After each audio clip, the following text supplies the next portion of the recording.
What's up guys, this is Sunny back with another video. Today real quick, I really wanted to share with you guys my AMD Ryzen 3 3100 build or Ryzen 3 3300X build. But currently I don't have those CPU here in my studio. I'm still waiting. I did pre-order those CPU from B&H, so I'm still on the pre-order list. So meantime, I was like, you know what, I'm getting bored. Let me share with you guys my favorite old AMD Ryzen 3 3200G CPU. This CPU is a 12nm FinFET CPU. It does come with 4 core, 4 threads, and also you get Vega 8 graphics. So for this CPU APU, you don't really need a graphics card. So if you're in budget and you are planning on building a gaming PC right now, and maybe down the road you will upgrade the CPU and maybe add a graphics card, this CPU APU is perfect choice for you. Now today real quick, I will overclock this CPU. Also, I will overclock the Vega 8 graphics core clock to 1700 MHz, and we'll see how this APU perform while playing 720p game, 1080p, 1440p, and 4K. So guys, the motherboard I'll be using for this benchmark and guide, my favorite motherboard from Gigabyte. You guys can see here I have Gigabyte B450M DS3H M4 motherboard. This motherboard does come with 8 USB ports, and also this motherboard does have M.2 option.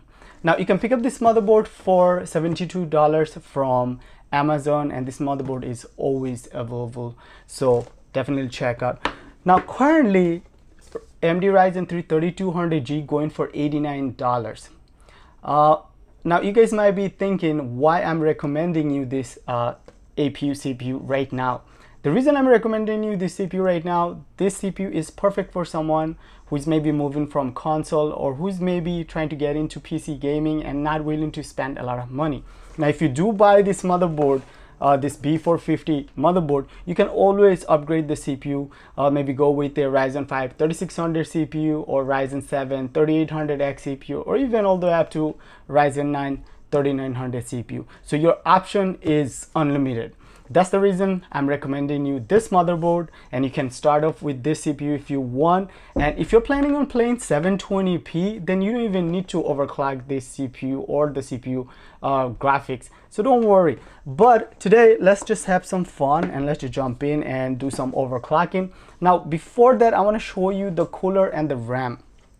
So you guys can see the cooler I have here. This cooler actually comes with AMD Ryzen 7 3800X CPU, Wraith Prism RGB cooler. I managed to pick up this cooler for around $30 from Facebook Market. I kind of got lucky, and I really like this cooler, so that's the reason I will benchmark and overclock this CPU with this cooler. Also, the RAMs I have here, these are some cheap DDR4 RAMs, B-Color 2666 MHz RAMs. I'll try to overclock these RAMs to 3000 MHz.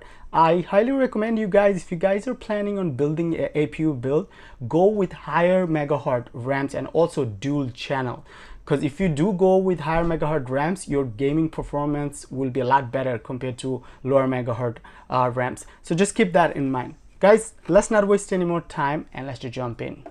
Alright guys, so you guys can see I have my Ryzen 3 3200G build right here, currently on the motherboard box, but eventually I'll put this setup in my Cooler Master Box Q300L case.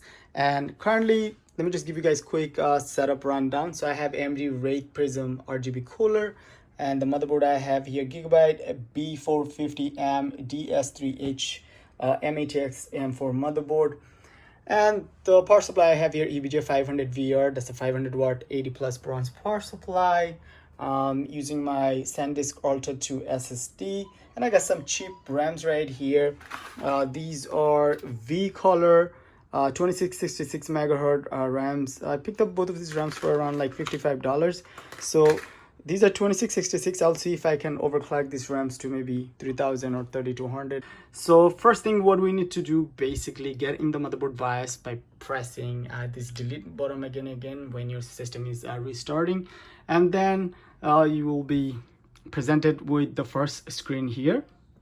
Now from there, we need to go to peripheral tab right here, and then go to AMD Overclocking. So AMD Overclocking right here, enter, and then you have warning, like if you do accept this, your CPU might get damaged, blah blah blah.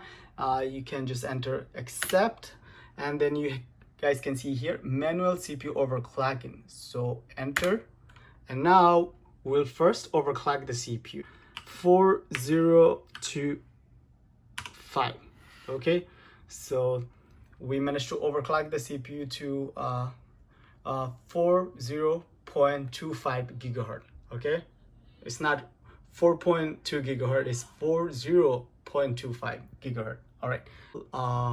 CPU voltage, so CPU voltage 1360, so that's 1.36 voltage. Okay, so we are done overclocking the CPU.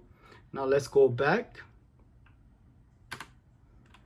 to manual iGPU overclocking, enter, and the stock GPU core clock is I think around 1200, but we managed to overclock this GPU clock frequency to around 1700. So let's dial here 17. All right, and then the GPU voltage is 1.3, so again 1300. Right, enter. So that's 1.3 right there. All right, so we are done overclocking the CPU and also graphics core clock. Okay, we're done. So let's go back. Now let's go back to MIT and then go to advanced frequency setting, and let's overclock our RAM. So let's go down to system memory multiplier. So currently you guys can see 2667. Now I know for a fact I can overclock these RAMs to 3000 megahertz. So let's just dial here 30, and that will give us 3000 megahertz voltage. So let's go back and go to advanced voltage setting right here, and go to DRM voltage 1.37. all right, okay, so we are done overclocking the memory also. Now keep in mind, you don't need to manually change the memory timing or latency. You don't have to do anything. Basically what this new motherboard BIOS does, automatically adjust the timing and everything once you change the multiplier, so don't worry about that. Now we also need to go to chipset and then go to IOMMU right here. Press enter, and then make sure you enable that. All right, and then go to integrated graphics, change from auto to forces. Yep, and then go to UMA mode to UMA. all right, and then make sure UMA frame buffer size is maxed out 2 gig, and yeah, that should be it. Now we can just go to save and exit.